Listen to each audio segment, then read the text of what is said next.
నమస్కారం. ఎన్ఆర్హెచ్ఆర్ ఛానల్కి స్వాగతం.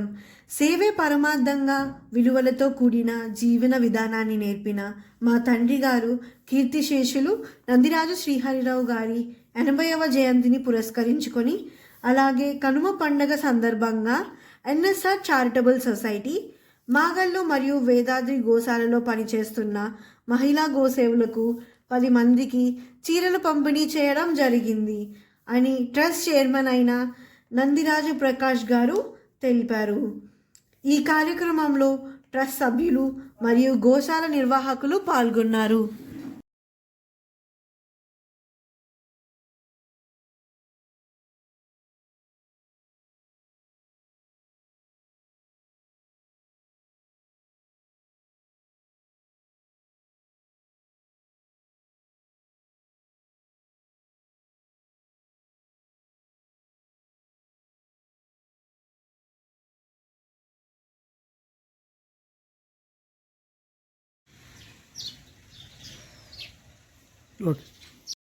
ప్రతి ఇంట్లోనూ ఆవులు ఉంటుండేవి.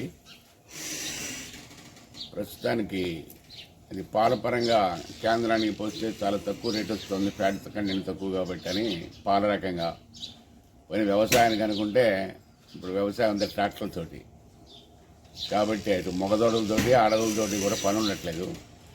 అందుకని ఆర్థికంగా ప్రయోజనం కాదు కాబట్టి రైతులు ఎవరు ఆవుల్ని పోషించట్లా, అన్నీ అమ్మేస్తున్నారు. ఇవన్నీ వారాంతపు సంతల్లో అక్కడ హనుమాన్ జంక్షన్ ఒకటి జరుగుతుంది, కోదాడ ఇవి సంతల్లో ఈ మారుబేరకలు తీసుకుని అమ్మేస్తుంటే అవన్నీ కబేడాకి వెళ్ళిపోతున్నాయి. మనకి హైదరాబాద్లో ఉంది కబేడ, రోజుకి 5,000 ఆవులు చంపుతుంది ఆ కబేడ. ఆ చంపడం కూడా వాళ్ళు చెప్తుంటే చాలా గగురుపాటుగా ఉంటుంది. ఒక వారం రోజులు వాళ్ళకి ఎటువంటి ఆహారం ఇవ్వరు, నీళ్ళు కూడా ఇవ్వరు. 8వ రోజు వేడి నీళ్లు సలసల మసిలేవి వాటి మీద పడేట్టుగా చేస్తారు.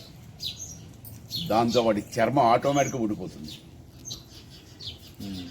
ఆ తర్వాత చర్మాన్ని కొనుక్కునే వాళ్ళు వేరే ఉంటారు, మిగతా